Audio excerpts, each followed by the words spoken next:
आज अयोध्या में अंधेरा है और रघुवंश का ये सूर्य और तेजस्वी हुआ है। मुझे गर्व है कि जीते जी और जाते समय भी मेरे शिष्य ने रघुवंश की परंपरा का मान रखा। आप आए थे तो नेमी थे, पर गए दशरथ बनकर। आपकी पहचान ये संसार युगों युगों तक स्मरण रखेगा। आजीवन आदर से आप मेरे चरण छूते थे नेमी, और आज मैं आपके समक्ष नतमस्तक होता हूं।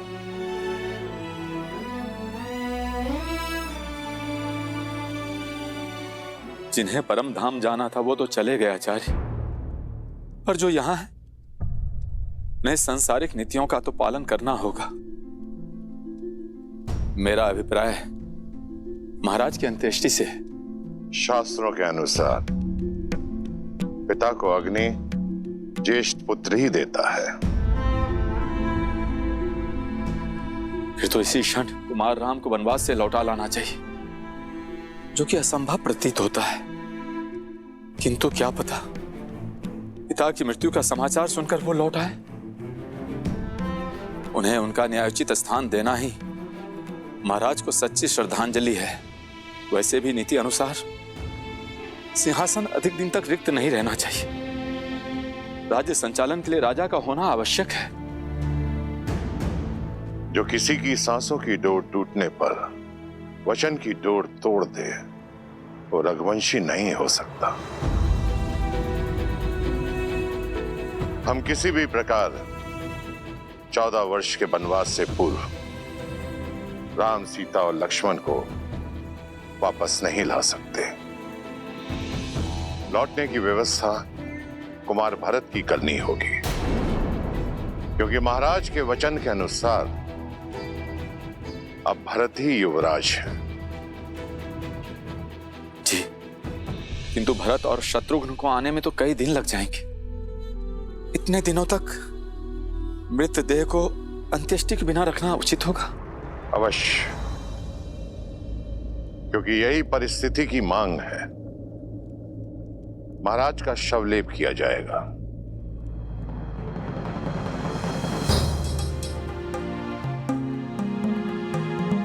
सैनिक, अयोध्या के सबसे तीव्र अश्रु लेकर कैकेयी पहुंचो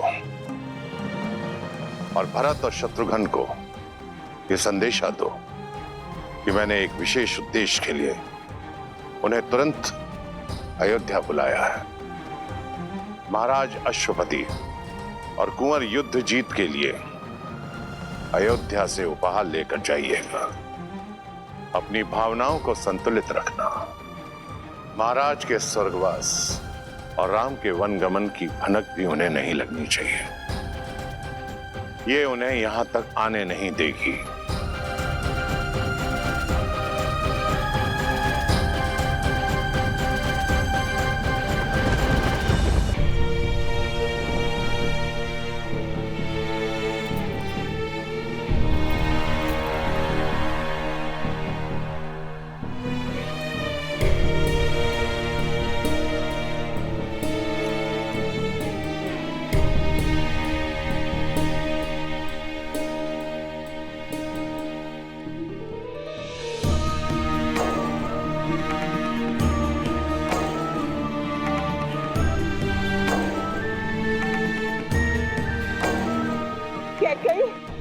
कैकेयी, सुना तुमने?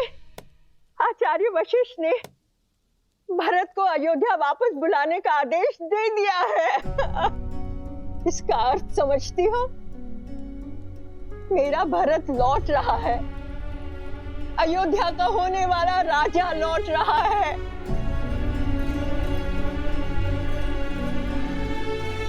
किंतु ये सुनकर चिंता क्यों? चिंता उन प्रश्नों की है जो भरत के साथ आएंगे। कैसे मिलूंगी मैं उससे? क्या कहूंगी मैं उससे? कैसे समझाऊंगी मैं अपने भरत को?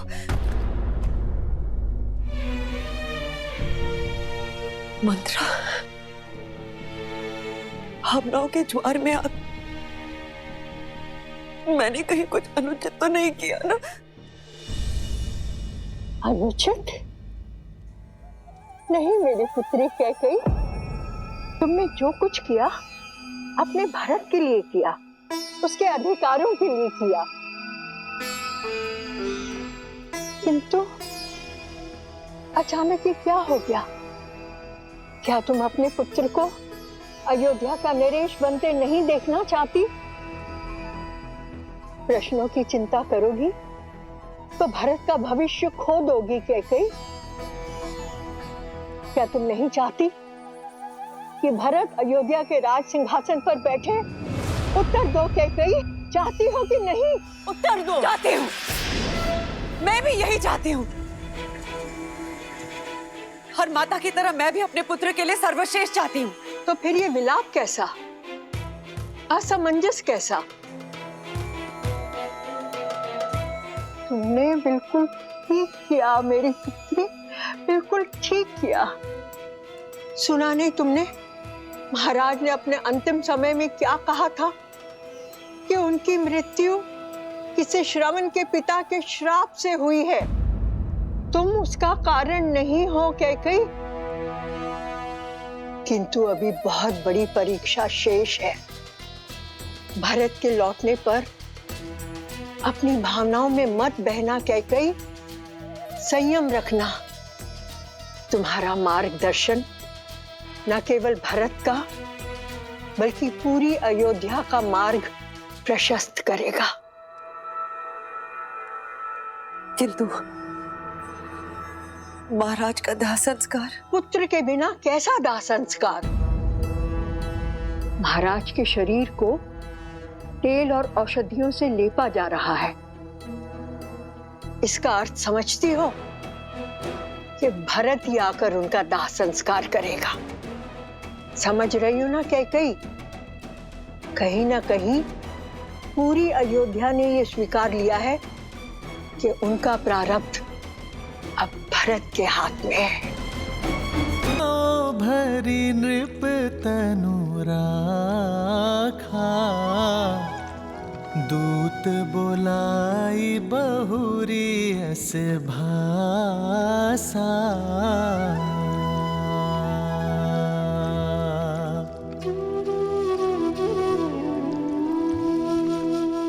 ठीक प्रकार से औषधि युक्त तेल में पूरा शरीर समा जाना चाहिए।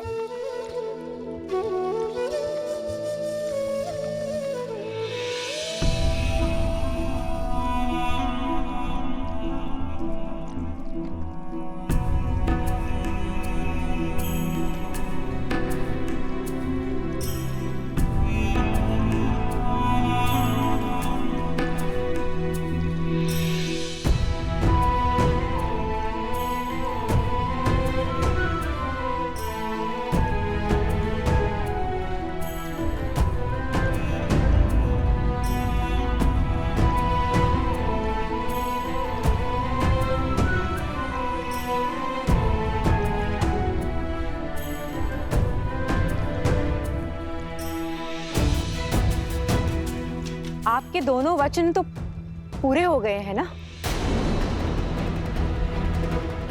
तो अब यहाँ पे क्या लेने आई हो? क्या अपनी लज्जा भी अपने पुत्र के साथ मायके भेज दी है? शांत हो जाओ सुमित्रा, शांत हो जाओ। क्षमा कीजिएगा दीदी, किंतु अयोध्या के प्रारंभ में ये पीड़ा नियति ने नहीं, कैकेयी दीदी की कूटनीति ने लिख दी है।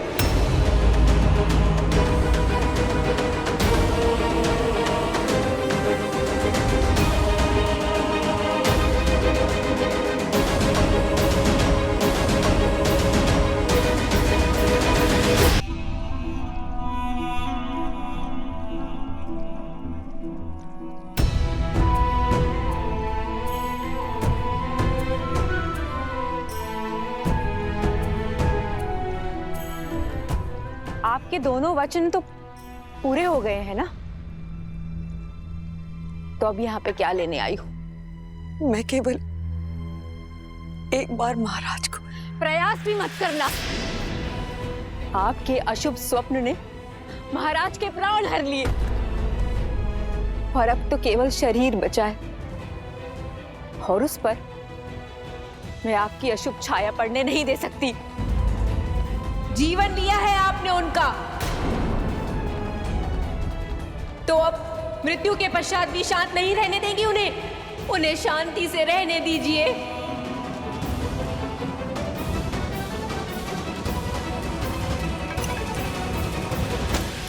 ये लीजिए, यही चाहिए था ना, इसके लिए आई थी ना।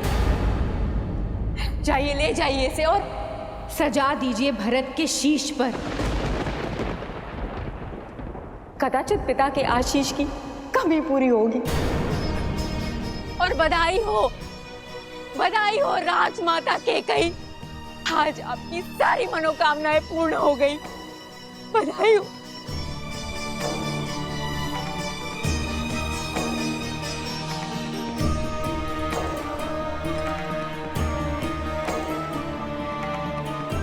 इस प्रकार से मुख मोड़ के जाने से आप सच्चाई से मुख नहीं मोड़ सकती हैं दीदी। और सत्य यही है कि आपने हमसे हमारा सौभाग्य और अयोध्या से उसका भाग्य, हमारा राम, दोनों छीन लिया।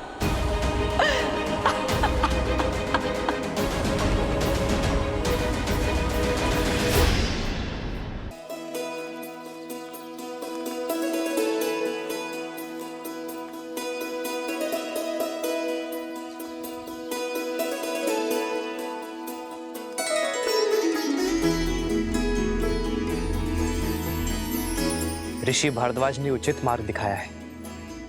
हमें चित्रकूट में ऋषियों की सेवा और सहायता दोनों का लाभ मिलेगा। वनवास का इससे अधिक सदुपयोग और क्या होगा आर्य? और फिर ये स्थान भी कितना रम्य है। भैया, भाभी, यदि आप दोनों की इच्छा हो तो मैं आपके लिए यही कुटिया बना दूं। अवश्य लक्ष्मण, किंतु सावधान रहना। ये वन हमें आश्रय दे रहा है अपना घर बनाने के लिए। हमें किसी और का घर नहीं तोड़ना है लक्ष्मण। किसी भी जीव, जंतु, पंछी, प्राणी को हानि नहीं होनी चाहिए। हमें प्रकृति का अंग बनकर रहना है। जो आज्ञा भैया।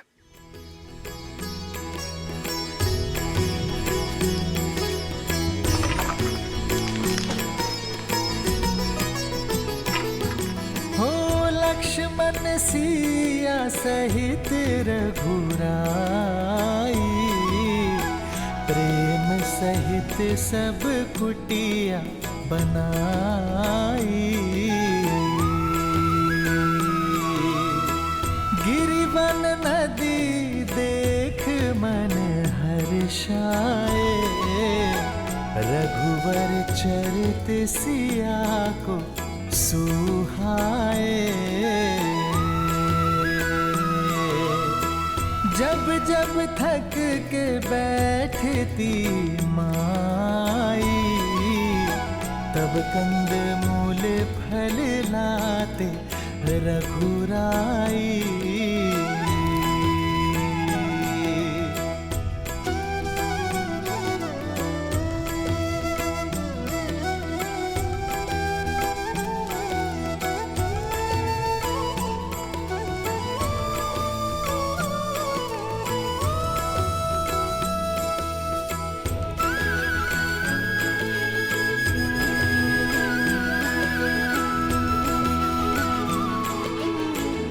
आपका एक अंश, एक मुट्ठी माटी मैं अपने साथ ले जा रहा हूं मां।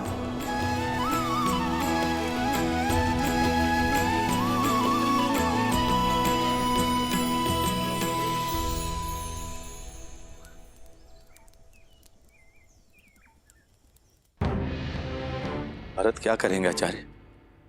अपनी माता की इच्छा के आगे नतमस्तक हो जाएंगे अथवा अपने पिता की भांति धर्म का साथ देंगे? राम का अनुज है भरत, और मुझे पूर्ण विश्वास है कि भरत जो करेगा उसका कर्म, उसका चयन अनंत काल तक इतिहास स्मरण रखेगा।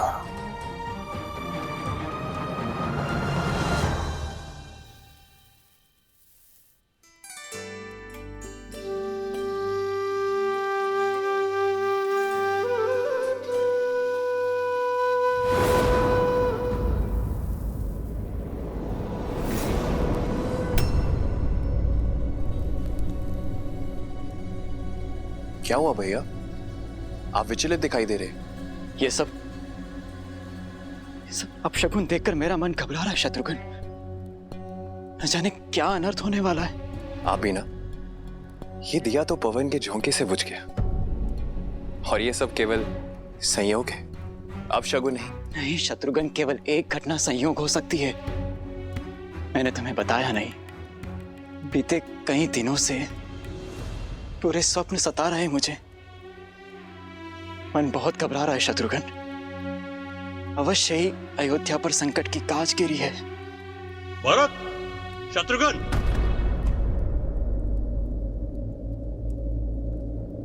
अयोध्या से कोई दूत आया है।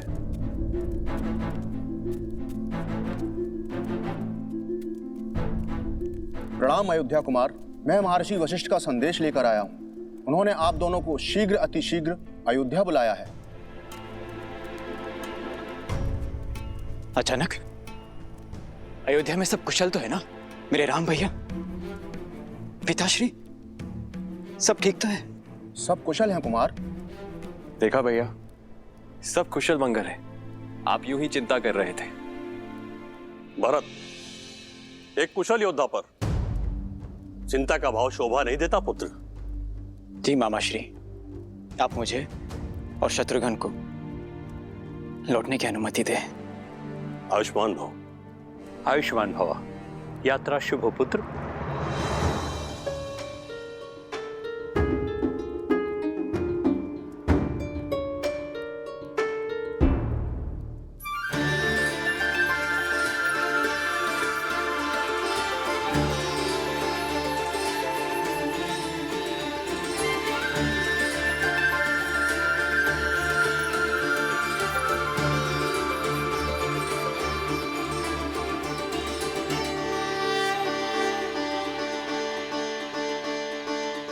अद्भुत लक्ष्मण, बहुत सुंदर कुटिया बनाई है तुमने। आशा नहीं थी ये भी कला है तुमने। धन्यवाद भैया।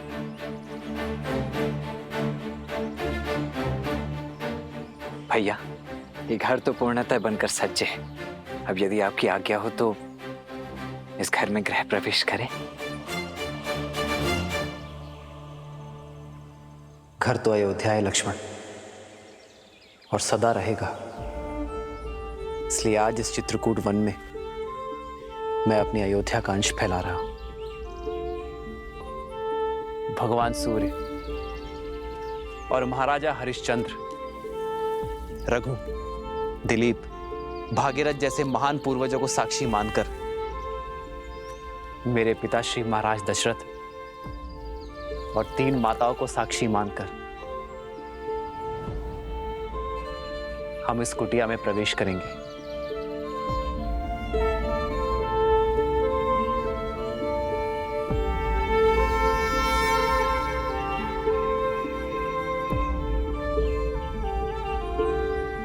आओ।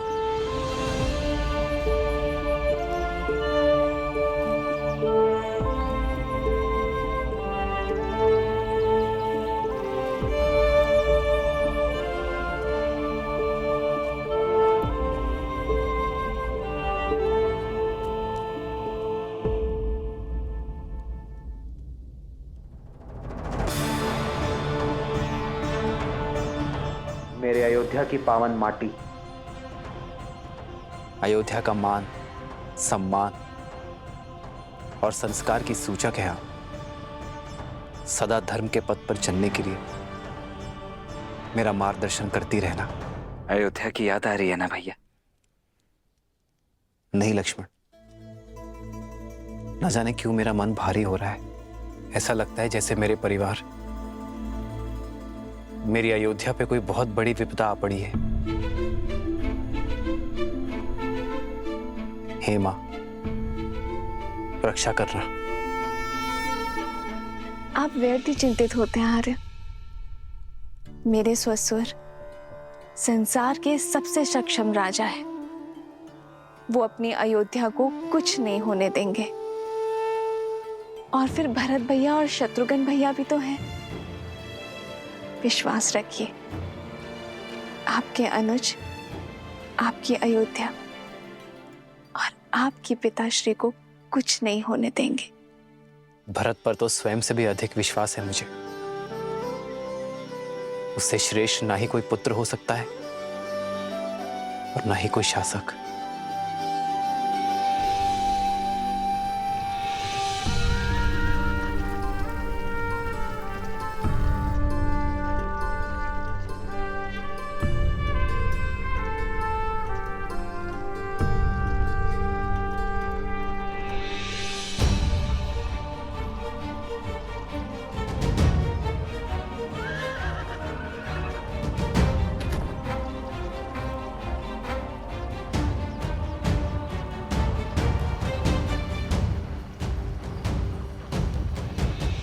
अयोध्या में पहली बार कोई स्वागत नहीं, मांडवी।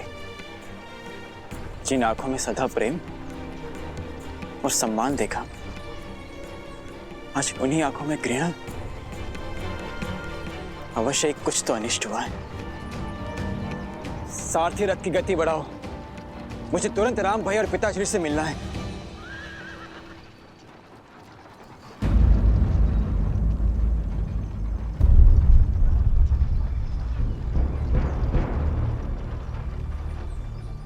बड़ी विचित्र बात है, अयोध्या में इतनी निस्तब्धता, ना कोई सैनिक ना कोई सेवक।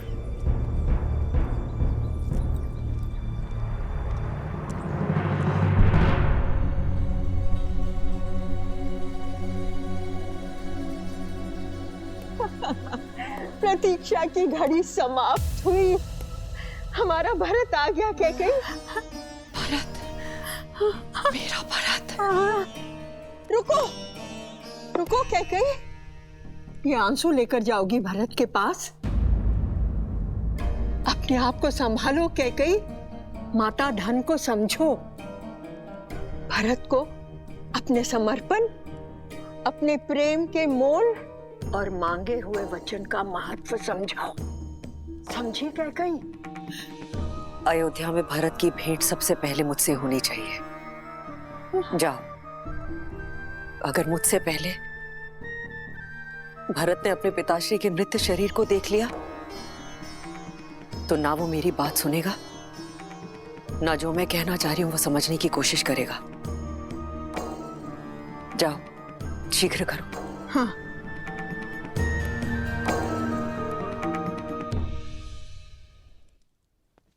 राम भैया, भैया कहाँ हैं आप? भरत, राम भैया। भरत, भरत, चलो चलो। तुम्हारी माता कैकेयी कब से तुम्हारी प्रतीक्षा कर रही है। आओ चलो। अब एक बार मैं राम भैया से मिल लूं, उसके पश्चात माता से भी मिल लूंगा। मिल लेना राम से।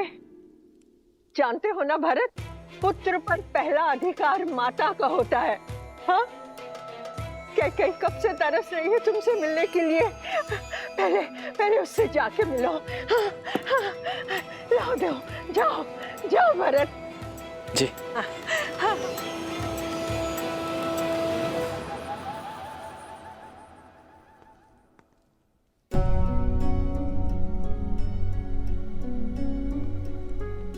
माता, आप कैसी हैं? आपको कितना स्मरण किया मैंने। और जानती हैं आप मां,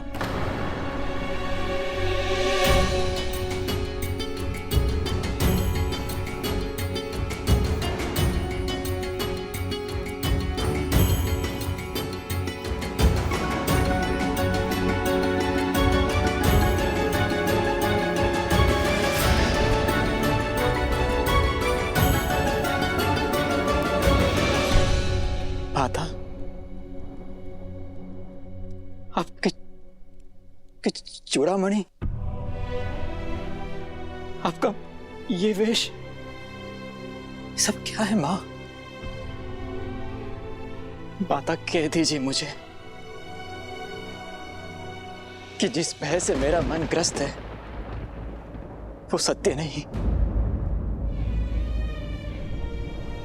इस सृष्टि में जो जन्म लेता है उसे एक न एक दिन जाना पड़ता है पुत्र।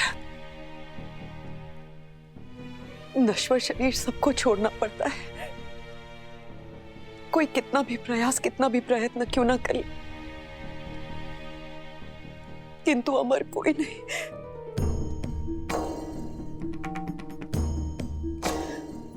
आप मुझे स्पष्ट सत्य कहिए माँ। तुम्हारे पिताश्री महाराज दशरथ ये सत्य यथार्थ कर हमें सदैव के लिए छोड़कर चले गए।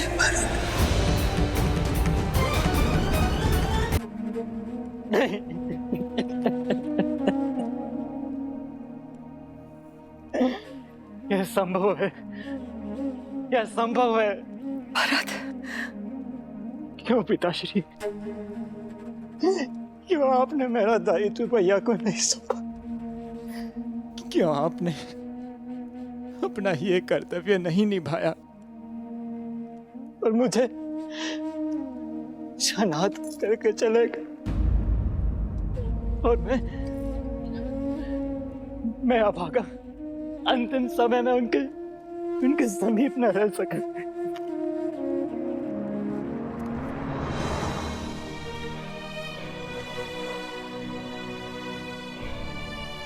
रघुकुल के कुमार हो तुम, एक योद्धा हो, एक वीर पुरुष को यूं आंसू बहाना शोभा नहीं देता। महाराज, अभी तो बहुत बड़े बड़े दायित्व निभाने हैं तुम्हें, बहुत बड़े बड़े। माँ, क्या पिताश्री ने अंतिम समय मेरा स्मरण किया था? उन्हें प्राण त्यागने से पहले उन्होंने मेरा नाम पुकारा था क्या? बताइए ना माँ, बताइए ना। अवश्य ही पुकारा होगा। उससे बहुत स्नेह करते थे वो।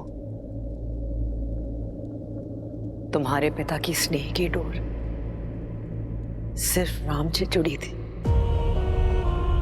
अपनी अंतिम श्वास तक राम का ही स्मरण करते रहे।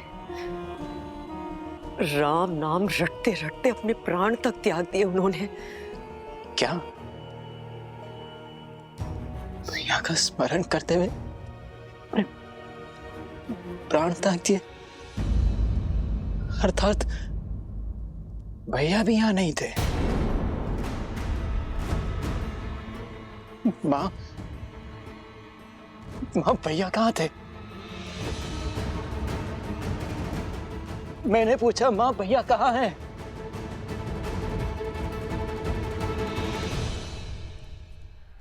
वन में।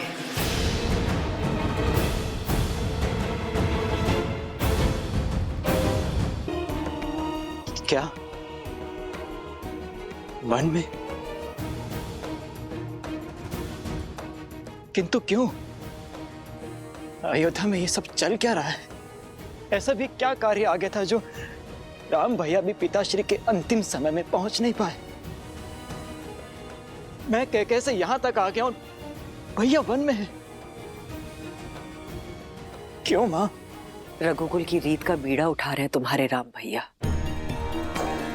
अपने पिताश्री के दिए वचनों को पूर्ण कर रहे हैं। वचन? कैसे वचन मां? तुम्हारे पिता ने 2 वर दिए थे। राम को 14 वर्ष का वनवास, और तुम्हें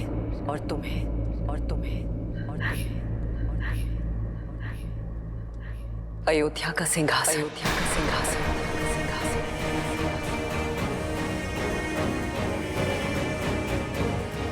तुम अयोध्या के कुमार अर्थात अयोध्या के भावी राजा घोषित किए गए हो भरत। अयोध्या का भावी राजा।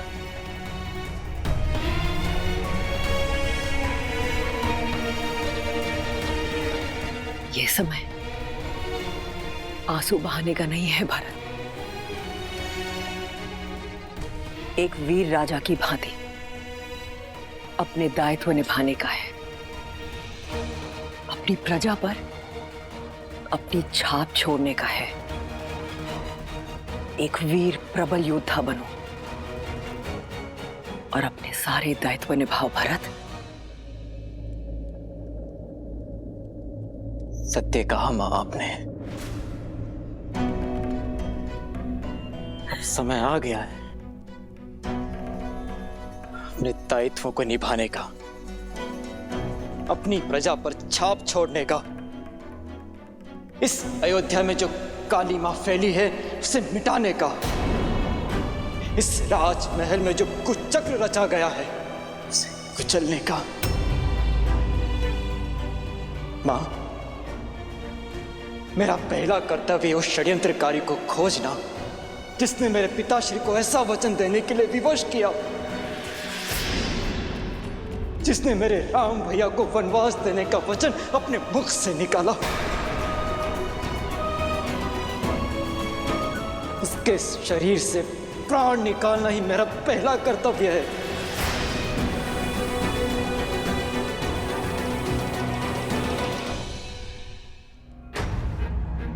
सौगंध है मुझे, सौगंध है मुझे अपनी अयोध्या की और अपने राम भैया की। एक बार वो दुष्ट मुझे मिल जाए, उसे जीवित नहीं छोड़ेगा ये भरत।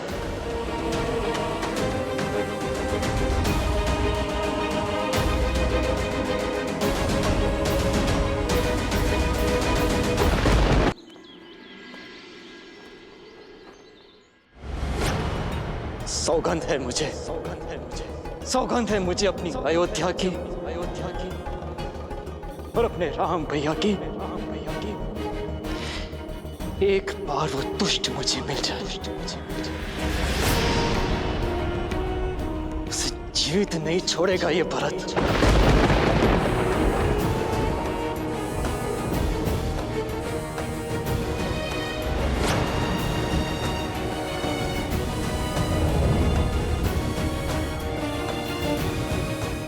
ऐसा ना कहो पुत्र। जो मैं कह रहा हूं माता, वो अब तक तो हो जाना चाहिए था। आपको उसे मृत्युदंड दे देना चाहिए था। वो दुष्टा तुम्हारे सामने खड़ी है। जो दंड देना है अपनी मां को दो।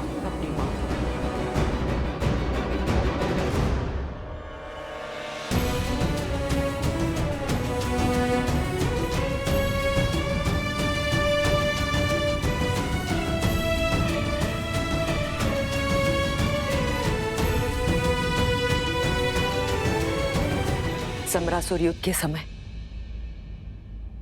महाराज के प्राणों की रक्षा करने के लिए उन्होंने मुझे 2 वर दिए थे, जो मैं जीवन में कभी भी उनसे मांग सकती थी। और आपने ये वर मांगा? ये हीन विचार आपके मन में आया?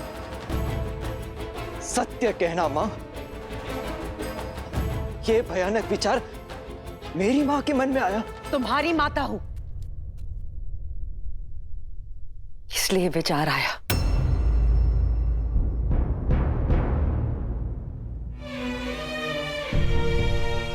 अपने पुत्र के भविष्य की नींव ये माता इसी आधार पर रख सकती थी भरत। भरत, तुम बहुत सरल हो, राजनीति नहीं समझते हो। तुम्हारे जाते ही महाराज ने कौशल्या के पुत्र राम को अयोध्या का राजा घोषित कर दिया था। मेरे भरत के जाते राम का मार्ग निष्कंटक कर दिया था। मेरे भरत के साथ अन्याय किया था, किंतु मैंने एक मां ने अपने वर मांग सत्ता पलट दी भरत। केवल तुम्हारे लिए पुत्र। मत कहो मुझे पुत्र कैकेयी।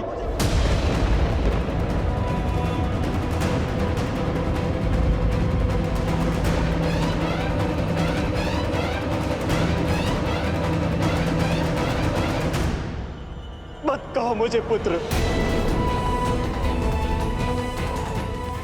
जो शब्द मुझे अमृत सा मीठा लगता था, आज वही शब्द विष की तरह मेरे कानों में चुभ रहा है। ये पाप करके तुमने मुझे अपनी ही दृष्टि में गिरा दिया।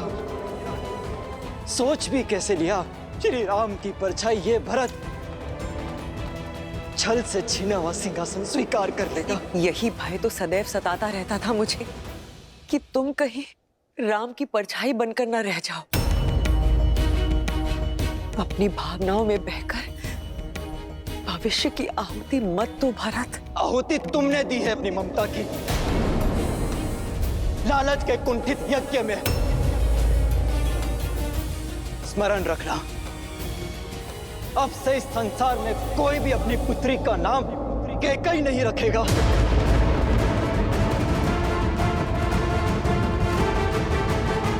परंतु यह भी सत्य है कि यह संसार भरत नाम पर भी संदेह करेगा।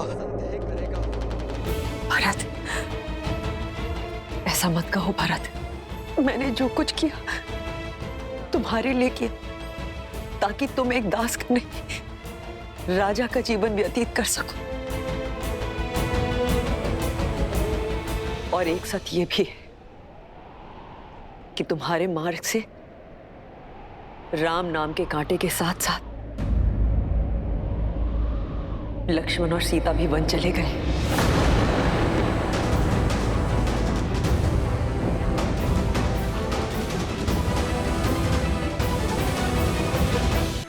अद्भुत! लक्ष्मण और माता सीता को भी तुमने वन भेज दिया। अरे तुम नारी हो या राक्षसी, अपने पुत्रों और कुलवधु को तुमने संन्यास दे दिया। और इसी शोक में मेरे पिता भी। नहीं भरत, ये केवल एक संयोग था। झूठ! ये कोई संयोग नहीं, षड्यंत्र था तुम्हारा कैकेयी। मेरे पिता की मृत्यु का कारण तुम्हारे वचनों का बहार था। तुमने मारा है उन्हें। ये लांछन मुझ पे मत लगाना भरत। लांछन मैं नहीं, ये संसार लगाएगा तुम पर कैकेयी। और उस कलंक का बोझ मैं ढोऊंगा। तुमने एक नहीं, दो पुत्रों की ममता को छला है। जिन राम ने तुम्हें अपनी जननी से ऊपर माना, उन्हें छला। और जिस पुत्र भरत को तुमने जन्म दिया, उसके जीवन को कलंकित कर दिया तुमने। ऐसी होती है माता, ऐसी। कहते हैं कि एक पुत्र कुपुत्र हो सकता है, किंतु एक माता कुमाता नहीं हो सकती। नहीं भरत। पर कैकेयी तुम इतिहास की पहली ऐसी माता हो जिसने कुमाता होना चुना।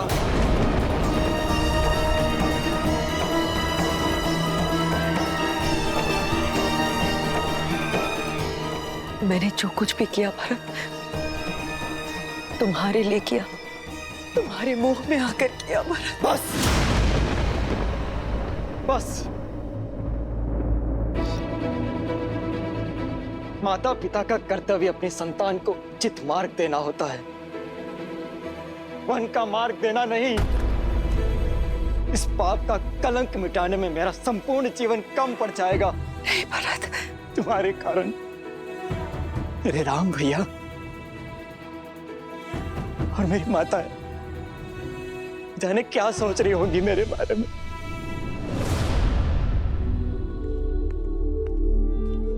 केवल मैं हूं तुम्हारी माता। मां शब्द का अपमान मत करो कैकेयी। मन तो करता कि इस राजद्रोह में तुम्हारा सर धड़ से अलग कर दो।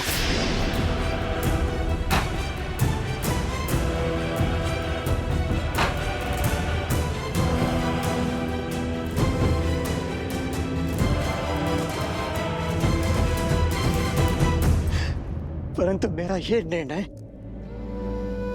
मेरे राम भैया को आहत करेगा, पर दंड तो मिलेगा।